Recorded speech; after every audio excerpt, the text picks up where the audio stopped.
While the university is commonly understood to be a place where different knowledge systems enter into dialogue and debate, the institutional structures of the university tend to acculturate and conscript different kinds of knowledge into their own existing categories for what can be known, how knowledge can be organized, and what forms of knowledge are legitimate and credible.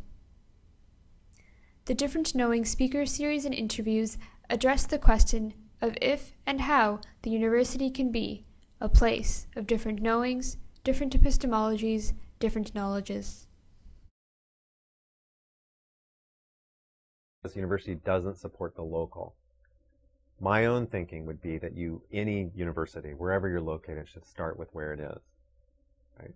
My big complaint where I am at Ohio State is that nobody knows where they are, and that I stand up at meeting after meeting and thing after, and I go to these events. We had one recently about immigration where people from African American studies, Asian American studies, Latino studies, women's studies, sexuality studies, disability studies, and me from American Indian studies, all were supposed to comment on immigration. Nobody, and they put me last, nobody mentioned where we were in Ohio. Nobody mentioned the effects on Indigenous movement within, between, right? It was very striking to me, and that's really what I ended up, my comments were all about, let's begin with where we are and think about that.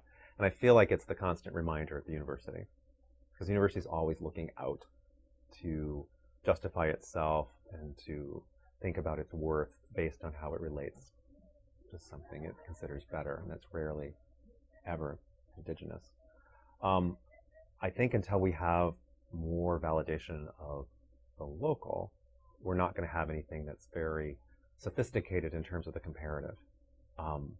Some people, I think, want to jump already several levels of abstraction up before grounding it, and I don't think it works very well.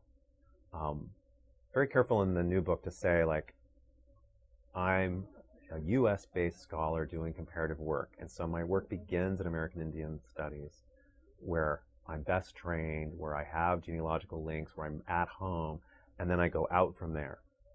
And it's not to claim that I do everything equal. It's not that kind of comparison where it's equal, but it's grounded, looking out. And instead of pretending, which I think what the university wants us to think, somehow outside and objective. So in some sense, part of the methodology is rejecting the outside objective position of the scholar and saying, no, actually the scholar's located, and our perception works on these kind of vectors where we sort of start someplace where we have a base of knowledge and work out.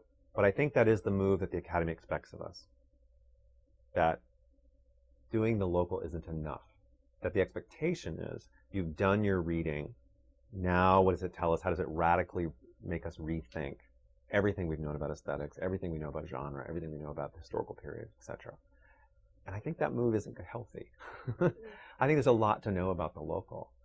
I actually think there's a lot of unexplored stuff about the local. And that part of what we might need to do is to recalibrate our expectations about what we would count as really excellent scholarship.